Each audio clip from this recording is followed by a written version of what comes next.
I am delighted to have the opportunity to present to you at this Learn It gathering.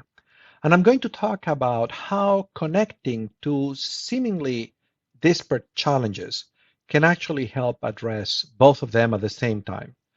So my talk is called Renewable Relevance: How the University Can Rejuvenate Itself by Bringing Education for Sustainability center stage. My name is Fernando Reimers, and I'm the Ford Foundation Professor of the Practice of International Education at the Harvard Graduate School of Education. The first challenge I want to talk about is declining trust in universities. These are data collected by the Pew Survey Organization in the United States reflecting trust in universities, trust in colleges and universities as having a positive effect on the country, both for the average adult population as well as separated by groups of different political affiliations, Democrats or those leaning Democrats, and Republicans or those leaning Democrat.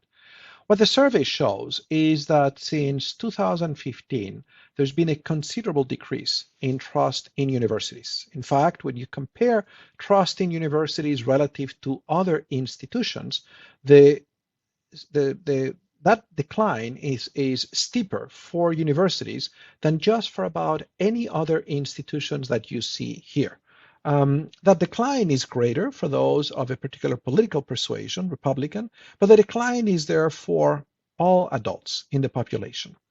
And this is not just, I would argue, a particularly American phenomenon. The decline in trust in universities is a global phenomenon. You have here some reports that document the same questions. People are asking for the first time in many, many decades, what is it that universities do for society? That's challenge number one. Challenge number two comes from the Global Risk Assessment Report, which is conducted every year and published by the World Economic Forum, in which a group of experts, a panel of experts, identify the most salient, the most important risks, both in terms of likelihood and in terms of impact. In terms of likelihood, the five top risks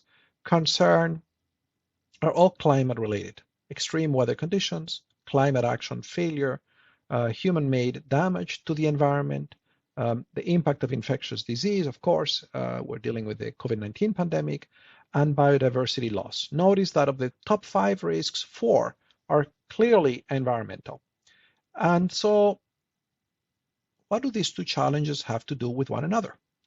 I want to submit that as university becomes a place that takes on those challenges, it can make itself more relevant. And universities are uniquely situated to take on those challenges because those challenges require, on the one hand, science and expertise to solve them, but they also require leadership, individuals with the skills to understand them and to do what is within their reach to address them as citizens or as leaders in industry and so on.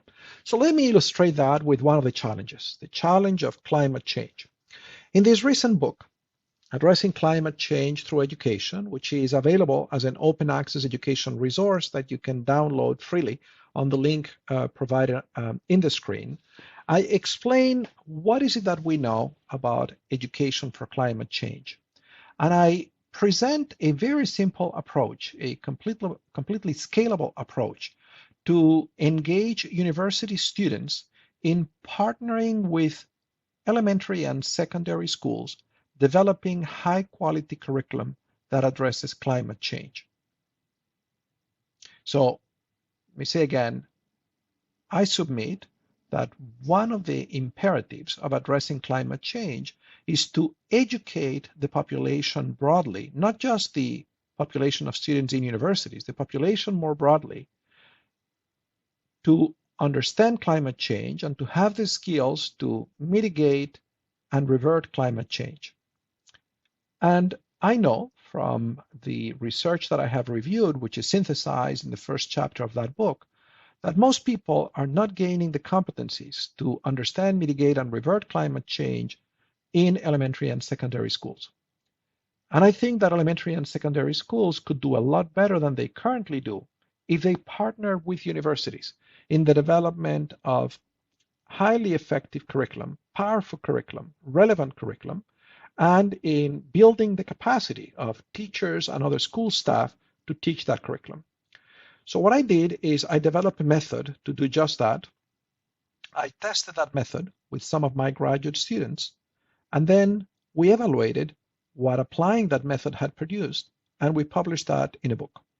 And the book, which was published about 3 months ago, is being downloaded almost 6,000 times. So there are some people, we hope, that are interested in taking up those ideas and making them their own, modifying them, adapting them to their context.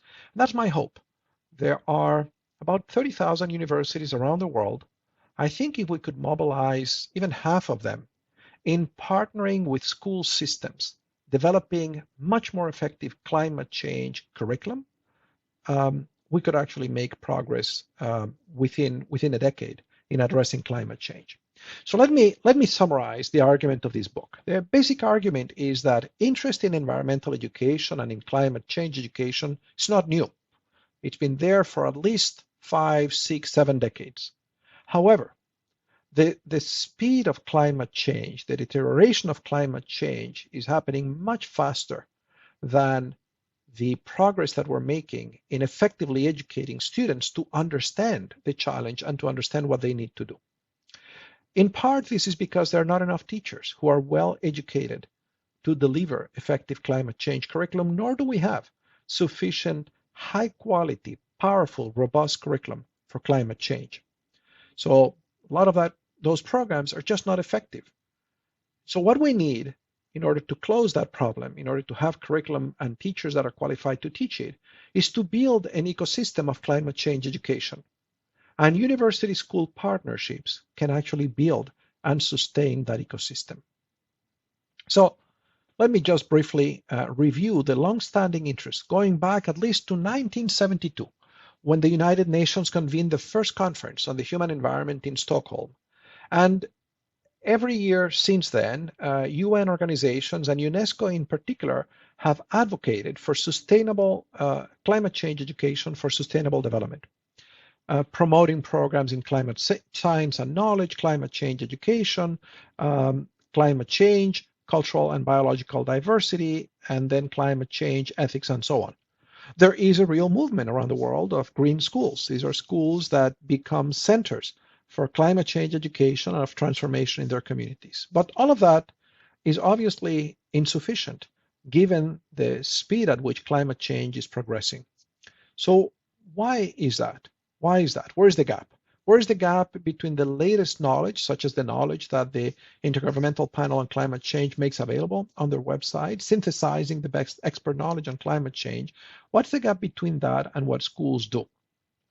For example, the International Panel on Climate Change explains that we need a lot more than changes in individual behavior to mitigate climate change, that in order to revert it, part of what we need is the ability for people to organize, to understand the social, economic, cultural, political dimensions of climate change, and they need to transform social processes and systems. Very, very few curricula on climate change education have this social systemic dimension. Most of them are focused in producing changes in individual behavior. But if the goal is to mitigate, adapt, and revert climate change, we're going to need to empower people not only for individual understanding and action, we're going to have to empower them with the skills to engage in collective action. We're going to have to help them invent technologies that can transform the way in which interact with the environment. What kind of technologies? New toilets, for example. Bill Gates, who has just published a very interesting book titled How to Avoid a Climate Disaster, has spent the last decade at least studying the topic of climate change and working with others. And so one of the main contributors to climate change is the way in which we dispose of human waste. And the way in which we dispose of waste with conventional water-powered toilets is actually not sustainable. If we were to replicate that technology throughout the world, that would have a very negative environmental impact. So literally, Gates and his team have been working with universities and designers inventing new toilets that do not require water to be powered. That's an example of a technology that illustrates the kind of invention that is necessary to address climate change. Similarly, we need safer new nuclear reactors that can give us alternative forms of energy. So essentially, the motivation to help people invent more sustainable ways of living requires more than understanding the science of climate change. It requires the capacity to create, to innovate, to generate technological innovations. It requires ethical understandings to develop different aspirations about what does it mean to live in ways that are inclusive and sustainable.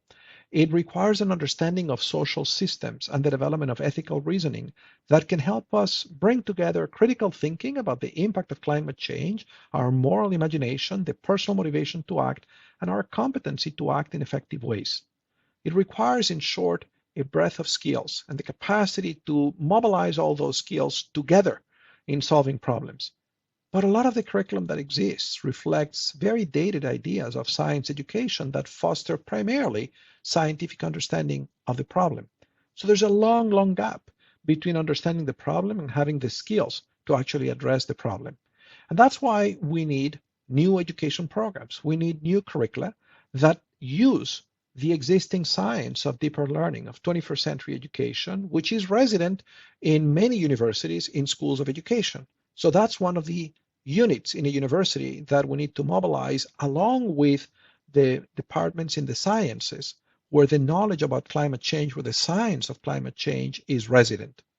And so when we look at existing evidence, for example, the evidence collected by the OECD in the PISA assessments of scientific knowledge of 15-year-olds, we can see that 16% of the students don't have the basic knowledge to understand questions that contain scientific information related to environmental issues. And an additional 20% of the students are just at the minimum baseline level of proficiency. So that means 1 in 3 students is so poorly educated that they cannot understand the facts about climate change.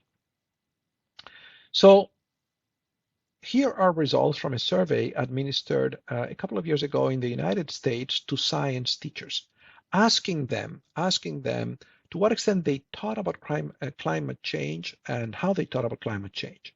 And what the survey shows is that many of these teachers actually teach facts that are incorrect, and that very many of them do not teach about climate change at all. Why? Because they're not adequately prepared.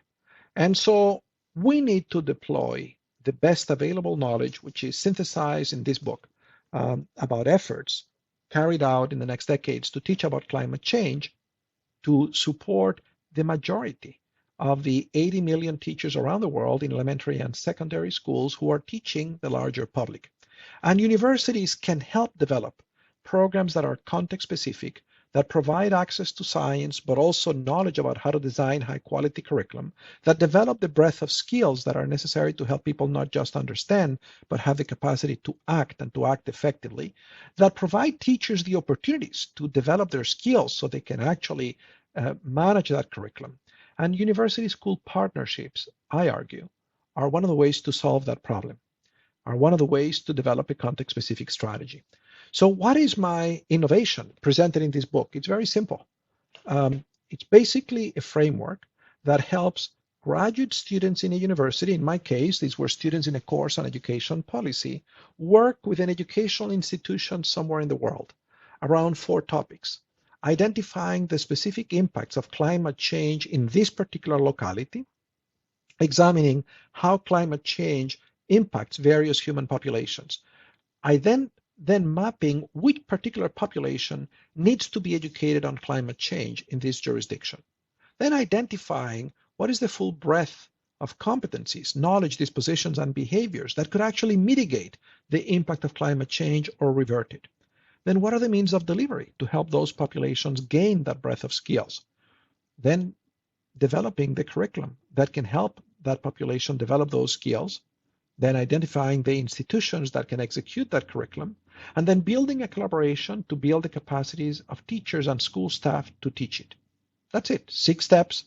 They can be executed by any graduate student, perhaps even by undergraduates, obviously with supervision and support from their faculty. And my hope is that if this is done, and then after this is done, we should take the time to evaluate what happened, what was taught with what results, and then take that knowledge and re-enter it into the academic stream. And if we do that, we're going to not only be solving problems, applied problems, we're going to be helping our students learn how to solve problems, which is one of the things universities need to do to regain trust in society. And we're going to be generating knowledge that can help accelerate the discovery of the kind of knowledge that is necessary to help schools do a better job teaching for climate change. So I hope what this simple example illustrates is how, in bringing together a big societal challenge like climate change and universities that are in need of being recognized as being relevant to those problems, if the university connects research, teaching, and outreach, we can actually bring those two and contribute to solve them. Now, I think that this is something, these are the chapters that are contained in the book. Essentially, this approach was tested in the Middle East, in Guatemala, in Pakistan, in the US, in Haiti, different parts of the world. So that's just one example. It's one instance of a much larger class of interventions that universities could do in connecting research, teaching, and outreach to solve societal problems. Just to stay in climate change, what I have illustrated in mobilizing students for the purpose, and faculty, for the purpose of supporting elementary schools, could be extended to other domains. You could imagine schools of public health engaging with the many different expressions of climate change on public health, or cities, or business schools, or law schools, and so on. But we could also imagine other problems: social inequality, poverty, the need to renew cities, and so on. And it seems to me that this pandemic that we have endured for now more than a year gives us a wonderful opportunity to rekindle the spirit of the university as an engine of social development, because this pandemic is going to accelerate all kinds of pre-existing challenges, and has created a few challenges of its own. I think that this article in the Journal of Foreign Affairs last summer illustrates very well the likely impact of the pandemic in the form of multiple financial crises around the world, debt defaults in the developing world, the contraction in economic activity, decline in global trade, increase unemployment, much greater impact on lower-income households, people thrown into extreme poverty, an increase in hunger, suspension in education, and a slow economic recovery. I think the UN has appropriately identified the pandemic as a lot more than a health crisis, but an economic crisis, humanitarian crisis, a security crisis, and a human rights crisis that has affected individuals, families, and societies, and that has highlighted fragilities within and among nations. And responding is going to require remaking and reimagining the very structures of societies. And this is the moment for the university to step up in reimagining and remaking the very structures of societies and the way in which countries cooperate for the common good. And so, in the case of education, for example, this long year has been one of enormous educational loss. In the same class in which I engage my students in testing these protocols, I have engaged them in working with governments at various levels in multiple jurisdictions around the world, working with governments figuring out how to sustain educational opportunity during the pandemic. And that has been a way to both help my students learn how to respond to problems, even unanticipated problems like a pandemic, in real time, how to be useful, how to be helpful to society. But it has also been a way to augment the capacity of governments around the world at various educational levels by providing them the time and the thought and the skills of graduate students. And so I think that as what these kinds of engagements in the university allow us to do is to reprioritize the curriculum as an opportunity to help our students gain transferable skills as we connect research, education, and outreach. And I think that beyond climate change, the UN Sustainable Development Goals adopted at the UN General Assembly in 2015 provide us a most inclusive and capacious vision of a world in which we all belong, and in which we can relate to one another and to the earth in a way that is sustainable.